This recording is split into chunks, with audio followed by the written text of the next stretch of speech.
Guys, Mike Lawson here. Law number 15, the law of victory.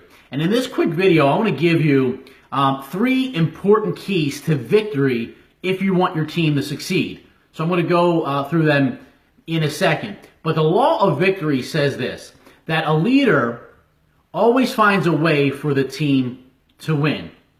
And I just want to give, a quick shout out to somebody that I have a lot of respect for that just reached out to me the other day.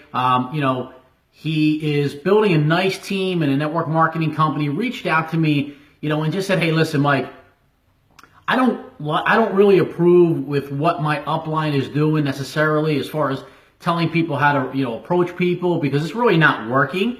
And he said, listen, this is what I did and it worked because I did it and I recruited somebody.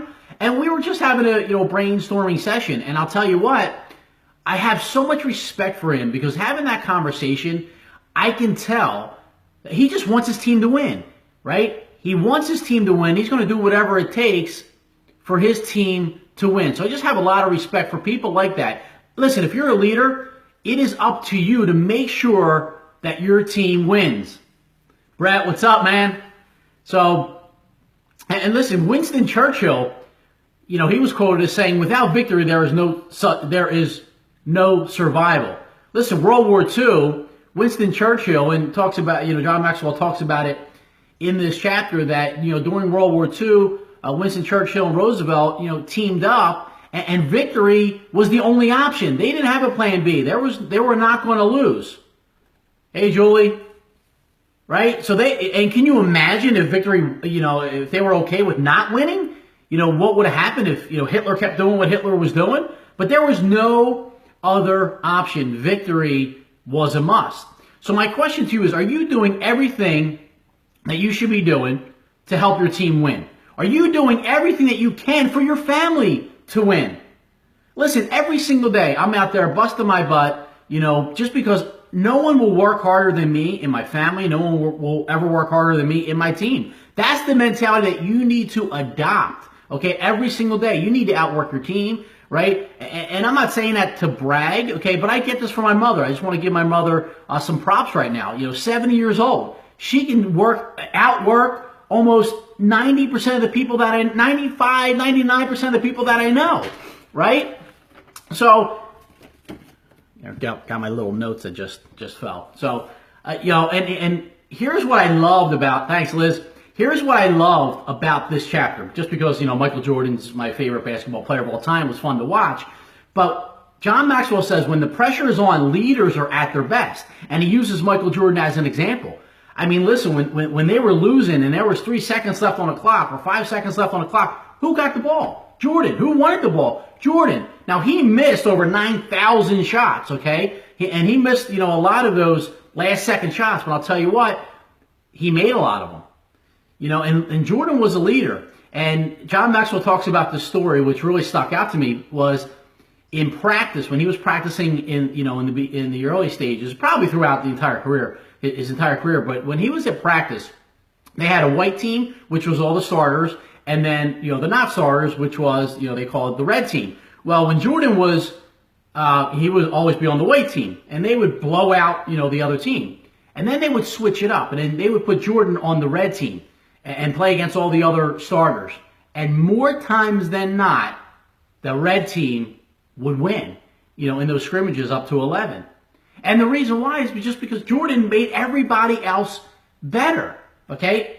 And that's a fact. I mean, I know some people are going to argue that, but I believe that to be a fact because there's a lot of people he played with that, are in the Hall of Fame. I'll tell you what, and a friend of mine said this years ago, there's a lot of people that played during Jordan's era that are not in the Hall of Fame, or did not win championships, rather, not the Hall of Fame, but did not win championships because Jordan was playing at that time. That's how good he was. But more than that, he was such a tremendous leader because he made everybody else better. Now, leaders also, when you're building your team, there's no other plan B. So when you're out there and you're building a team, there's no, leaders don't have a plan B. Like, this must work. So what you're doing now, this must work. Right? So there's no other options. If this doesn't work, I'll go do this. No, it's this. This is what I'm doing. You made a decision. You made a commitment. This will work. And whatever you're doing, and people ask me all the time, well, I'm trying to do 2 companies or 3 companies. I like all these different products, and it's not going to work, right? You can't, you need to pick one thing and be good at it. That's okay to have some multiple streams of income, but you need to find one thing and focus and run 100% at it, because of the fact that, you're not going to be great if you're focused on too many different things. So here are the 3 keys to victory. Number 1, unity of vision. So you and your team need to be on the same page. You need to have that unity of vision. You need to be, knowing where you're going, okay? You need to make sure that's clear with your team, and everybody, again, needs to have that vision. Everybody needs to buy into that vision. Number 2, diversity of skills. And each person plays their own part. Listen, when I was building, my network marketing business, I was giving presentations in front of the room, and I was the guy giving the presentations, but that would have never happened. I would have never been that successful if it wasn't for the team of people behind me, behind the scenes, showing up to meetings early, helping out with registration, helping out with meeting rooms, setting up the rooms, tearing down the rooms. Yeah, I got up and I had the easy part to give the presentation. Everybody behind the scenes with handling the audio and visual and all that stuff and putting slides together. I mean, those are the true champions. Okay, I just got the accolades because I was in front of the room, but who cares? I would have never been that good or made that much money if it wasn't for everybody else. So again, if you're a leader in that position, make sure you're thanking everybody. Be thankful for all those people that are helping you behind the scenes look good. Very important. Number 3, that a leader is dedicated to victory. Again, no other plan B. You're dedicated. This will work. This must work. And you're going to do anything in your power and everything in your power to make sure that it does work. More importantly, raise up other leaders. And that's the true definition of a leader. It's not just how good you are, but how many other people are you developing and rising up. And I just want to leave you with a quote from Lou Holtz that was also in this chapter. And Lou Holtz said that you've got to have great athletes to win. I don't care who the coach is. You can't win without good athletes, but you can lose with them. This is where coaching makes the difference. So I hope this helped, guys.